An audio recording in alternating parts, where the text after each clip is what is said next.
Okay बच्चों, तो अब हम आ गए हैं अपने मोशन चैप्टर के नेक्स्ट पार्ट के साथ, यानी कि पार्ट 3 के साथ। ठीक, अब हम आज पढ़ेंगे मोशन चैप्टर का पार्ट 3। तो अभी हम लोगों ने जो अपने पार्ट 1 और 2 पढ़े हैं, उसमें हम लोग पार्ट 1 और 2 में डिस्टेंस, डिस्प्लेसमेंट, स्पीड, वेलोसिटी, काफ़ी सारी चीज़ों के बारे में पढ़ चुके हैं।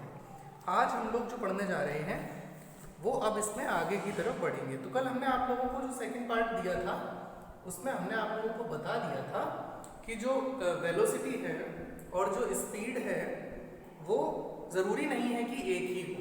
ठीक, स्पीड और वेलोसिटी डिफरेंट हो सकती है। और कब डिफरेंट हो सकती है ये हमने आपको बताया था कि जब कोई बॉडी स्ट्रेट लाइन में जा रही है तो जो उसकी स्पीड कहलाएगी वही उसकी वेलोसिटी हो जाएगी, जबकि अगर वो पाथ चेंज कर देगी तो फिर वेलोसिटी बदल जाएगी और स्पीड भी अलग हो जाएगी।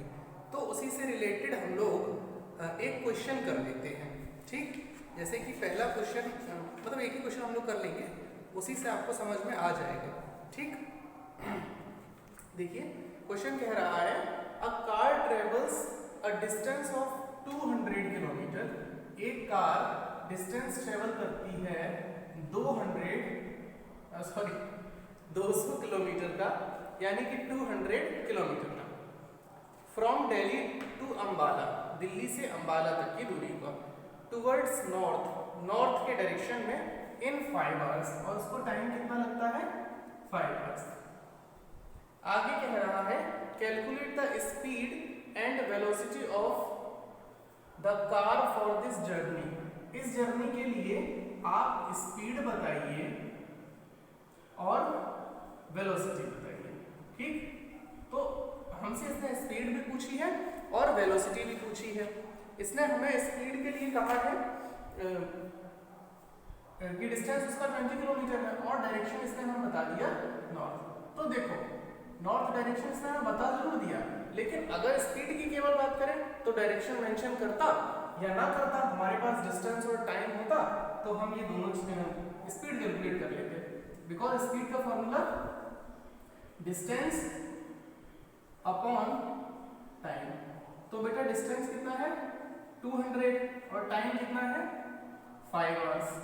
तो इट विल 5 4 20 0, यानी कि 40 किलोमीटर पर आवर। ये तो हमारी आ गई स्पीड। अगर हम बात करें वेलोसिटी की, तो वेलोसिटी जो है हमारी, जो इसकी वेलोसिटी आएगी वो, because velocity is equal to displacement upon time taken. Displacement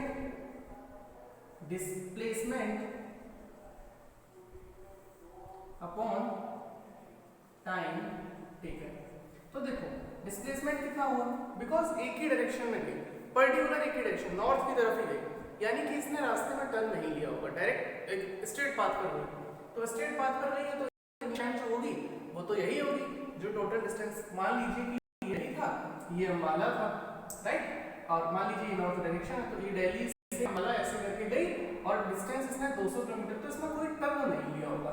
अब इन दोनों के बीच में यही एक स्ट्रेट लाइन बनेगी और तो कोई बन नहीं सकती, तो डिस्प्लेसमेंट हमारा भी 200 होगा अपॉन जो हमारा टाइम लगा वो तो सेम है 5 आवर्स।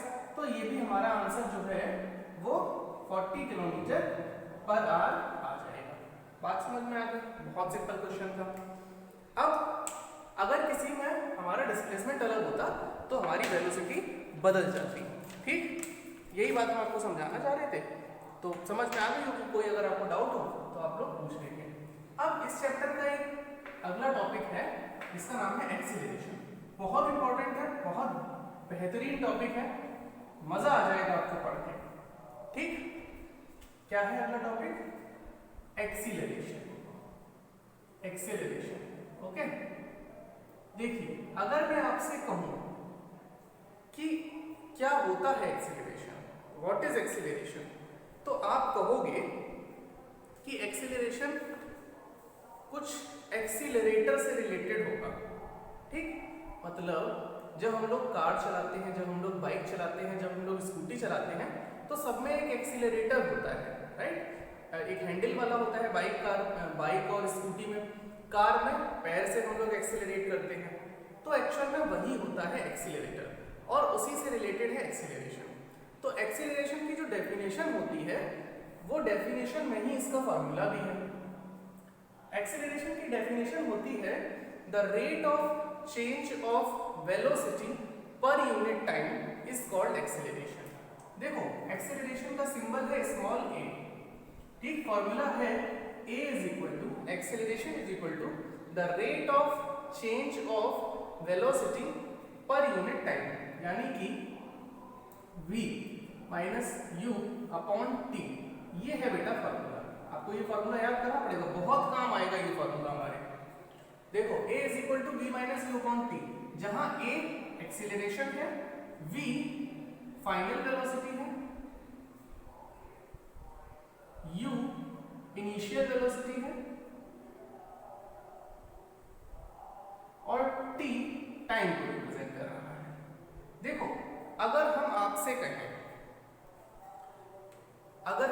कहें कि आपके पास 100 रुपीज थे और आपने उसमें से 40 रुपीज खर्च कर लिए, अब आपके पास कितने बचे, ठीक, तो आप क्या करोगे, 100 में से जो आपके पास 100 रुपीज थे उसमें से 60 आपने जो खर्च कर लिए उसको माइनस कर देंगे, तो आंसर आ जाएगा 40 आर लेफ्ट। अगर आपसे कहा जाए कि वेलोसिटी का डिफरेंस निकालो, तो देखो जो हमारी वेलोसिटी पहले थी दैट मीन्स इनिशियल वेलोसिटी, और फिर हम आगे बढ़े तो हमारी सपोज वेलोसिटी बढ़ गई या वेलोसिटी कम हो गई। मान लीजिए पहले हम 20 किलोमीटर पर आवर की स्पीड से चल रहे थे और फिर हमने धीरे धीरे अपनी वेलोसिटी बढ़ाकर 40 किलोमीटर कर ली, तो यहाँ वेलोसिटी बढ़ गई।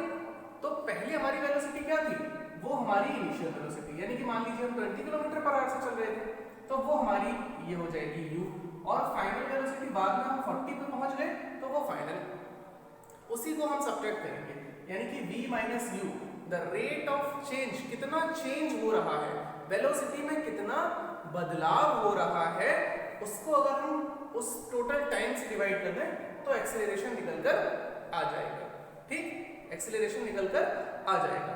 अभी जब हम धीरे धीरे न्यूमेरिकल्स आगे बढ़ेंगे तो आपको ये वाली चीज समझ में आती जाएगी। फिलहाल आप इतना समझिए, the rate of change of velocity per unit time is called acceleration. जितना वेलोसिटी में चेंज हुआ है, चेंज का मतलब पहले जो थी और बाद में जो, चेंज का मतलब ऐसे समझ लो जैसे अभी आपके पास, ठीक, फिर आपके पास आपके कोई गेस्ट आए और वो आपको 100 रुपीज और दे गए, ठीक, तो 100, अब आपके पास कितने हो गए 140। तो अब मैं अगर आपसे पूछूं कि कितना चेंज हुआ है, तो आप क्या करोगे, देखो अभी आपके पास 140 है, पहले कितने थे 40, उनको माइनस कर दो, तो आपके पास कितना बदल गया, 100 रुपए आपके पास ज्यादा आ गए, ये आपका चेंज हो गया, मतलब इतना आपने बदल लिया, यूनिट को इतना बदल लिया। इसी तरीके से पहले वेलोसिटी क्या थी और बाद में वेलोसिटी क्या हो गई, तो बाद वाली वेलोसिटी से पहले वाली वेलोसिटी को माइनस कर देंगे और अपॉन t यानी टाइम से उसका डिवाइड कर देंगे। अब एक्सीलरेशन जो होता है वो दो तरीके का होता है, एक्सीलरेशन जो होता है वो दो तरीके का होता है, एक होता है यूनिफॉर्म एक्सीलरेशन और एक होता है नॉन यूनिफॉर्म एक्सीलरेशन।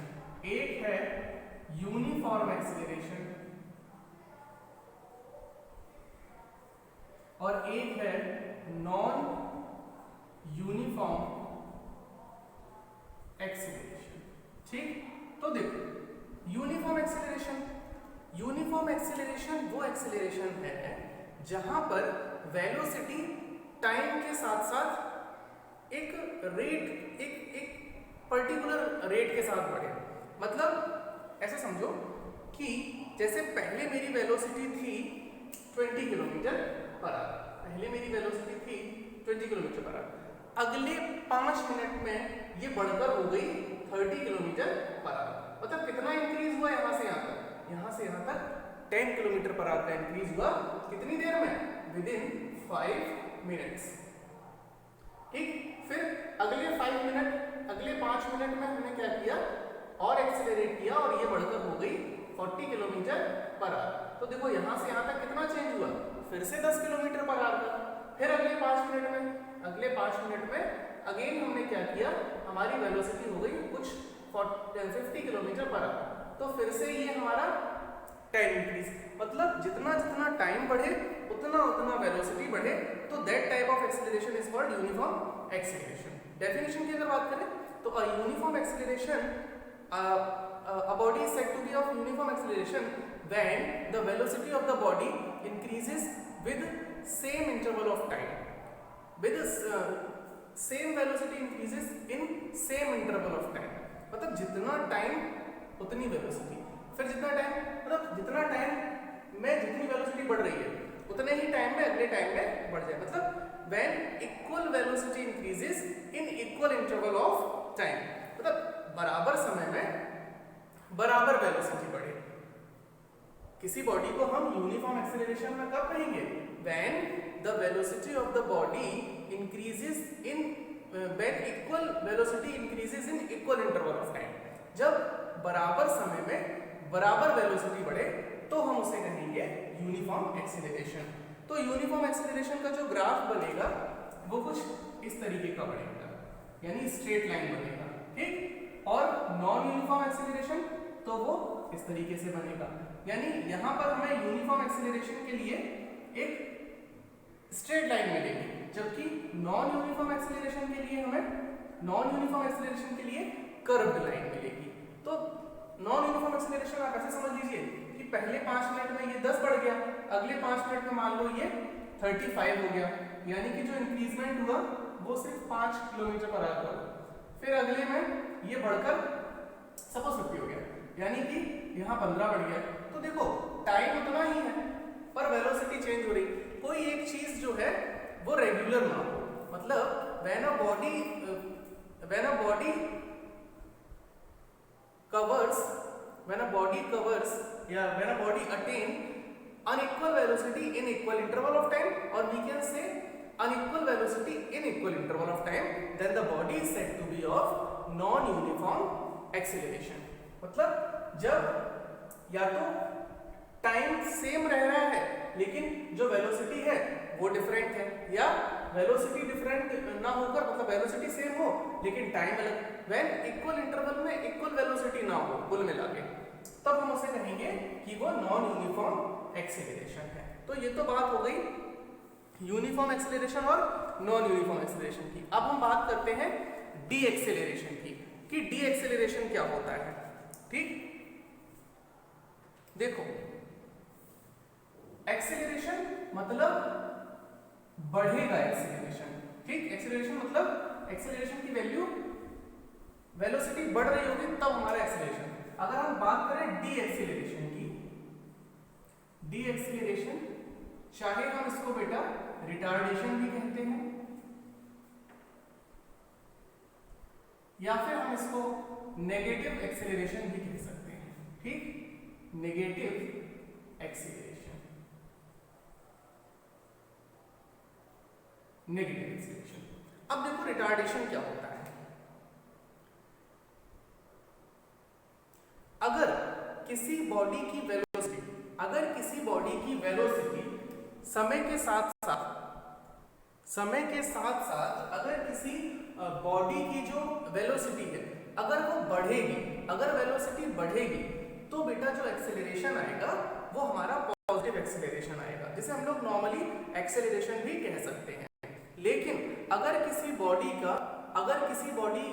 की जो वेलोसिटी है वो पहले ज्यादा हो और बाद में जाकर कम हो जाए तो उसे हम कहेंगे कि नेगेटिव एक्सेलरेशन। ऐसे जो वैल्यू आएगी वो भी नेगेटिव आएगी।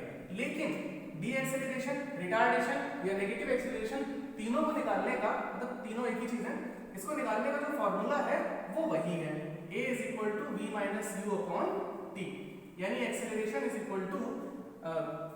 Rate of change of velocity. The rate of change of velocity मतलब v - u/t। अगर रेट वर्ड का यूज हो गया दैट मींस टाइम से डिवाइड हो जाएगा। ये तो बात हो गई हमारी कि हम लोग किस तरीके से एक्सेलरेशन को फाइंड करेंगे, ठीक। अब इससे रिलेटेड हम लोग न्यूमेरिकल करेंगे कुछ। तो मैं पहले बोर्ड पर बेटा न्यूमेरिकल लिख लूं। देखो बेटा क्वेश्चन है, a speed of a car from 25 metre per second to 10 metre per second. Decrease कर रहा है स्पीड, यानी कि एक्सेलरेशन नेगेटिव आएगा। हम कुछ नहीं करेंगे लेकिन हमारा आंसर ऑटोमेटिक नेगेटिव आएगा।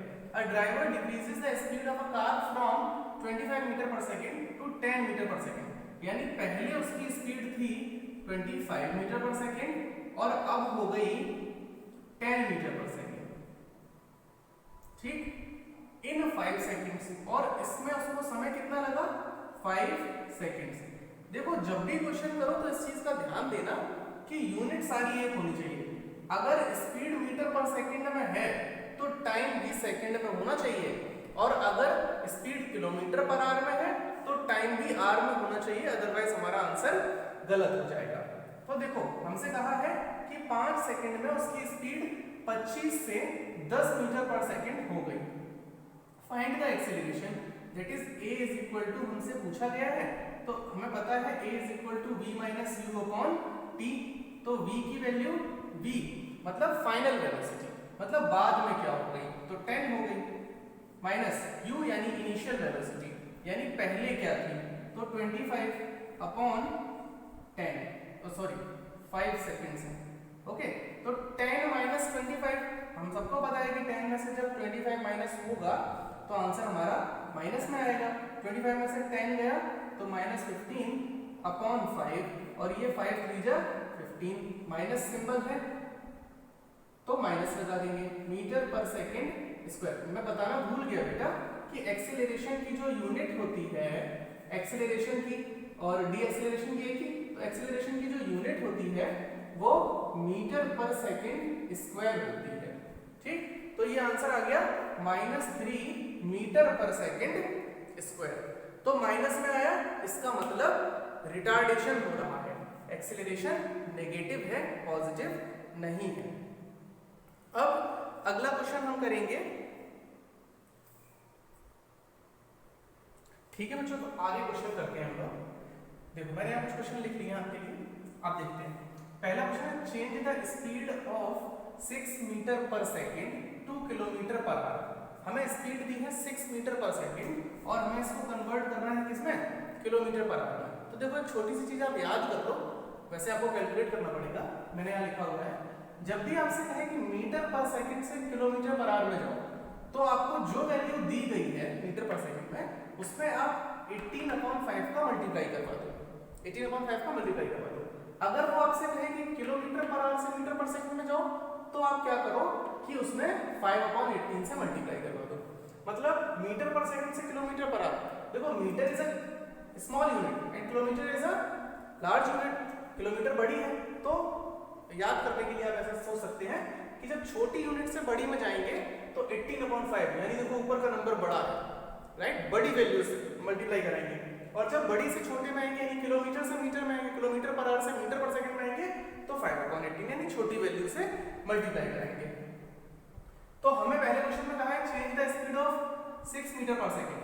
6 मीटर पर सेकंड को कन्वर्ट करना है kilometre per hour. Metre per second से किलोमीटर पर आवर यानी 18/5 से मल्टीप्लाई कर दीजिए। तो 18/5 से हम मल्टीप्लाई करेंगे। तो देखो 18 6 जा 108 अपॉन 5। अब इसका 5 से डिवाइड कर लो, तो 5 2 जा 10, 5 1 जा 5, 3 बचा 30 हो जाएगा, 5 6 जा 30, 21.6 किलोमीटर पर आवर, ठीक। ये आपको समझ में आ गई होगी बात। तो ये हमारा पहला क्वेश्चन सॉल्व हो गया। अब हम पढ़ते हैं दूसरे क्वेश्चन की तरफ, ठीक। दूसरा क्वेश्चन है a snail covers a distance of 100 metre, यानी हमें डिस्टेंस दिया है, दूसरा क्वेश्चन है ये, हमें डिस्टेंस दिया है, डिस्टेंस है 100 मीटर और कितने टाइम में, इन 50 आवर्स। टाइम कितना है, 50 आवर्स। तो कह रहा calculate the average speed of the snail in kilometre per hour. इसकी एवरेज स्पीड क्या होगी, और वो भी हमें किसमें चाहिए average speed, kilometre per hour में। तो देखो ये मीटर में है, ये आवर्स में है, तो यहां कोई दिक्कत नहीं है, तो बिल्कुल सही है। मीटर को हम किलोमीटर में कन्वर्ट कर लेंगे तो हमारा आंसर जो है वो किलोमीटर और आवर में आ जाएगा। तो देखो 1 किलोमीटर में 1000 मीटर, तो 1 मीटर में 1/1000 किलोमीटर। 100 मीटर को जब हम किलोमीटर में कन्वर्ट करेंगे तो ये हो जाएगा 100/1000 और ये आंसर आ जाएगा 0.1 किलोमीटर। हमसे पूछा है एवरेज स्पीड।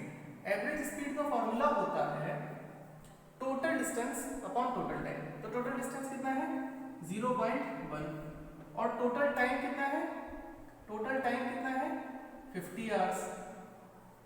अब इस डेसिमल को जैसे ही हम हटाएंगे तो यहाँ 0 हो जाएगा। ठीक, तो हमारे पास आ गया 1/500, 1/500। इसका हम करेंगे डिवाइड। ठीक, ये 1 ये 500, देखो पॉइंट लगाएंगे 0 बढ़ाएंगे, नहीं जा रहा तो 0 लगाएंगे, 0 बढ़ाएंगे, नहीं जा रहा, फिर 0 लगाएंगे, 0 बढ़ाएंगे। जैसे ही इतना करेंगे तो ये 2 टाइम्स कट जाएगा। ठीक, तो आंसर आ गया 0.002 किलोमीटर पर आवर। ये स्पीड हो गई स्नेल की। ठीक, ये स्पीड हो गई स्नेल की किलोमीटर पर आवर। अब हम करते हैं अपना लास्ट थर्ड क्वेश्चन। ठीक है, थर्ड क्वेश्चन हमसे कह रहा है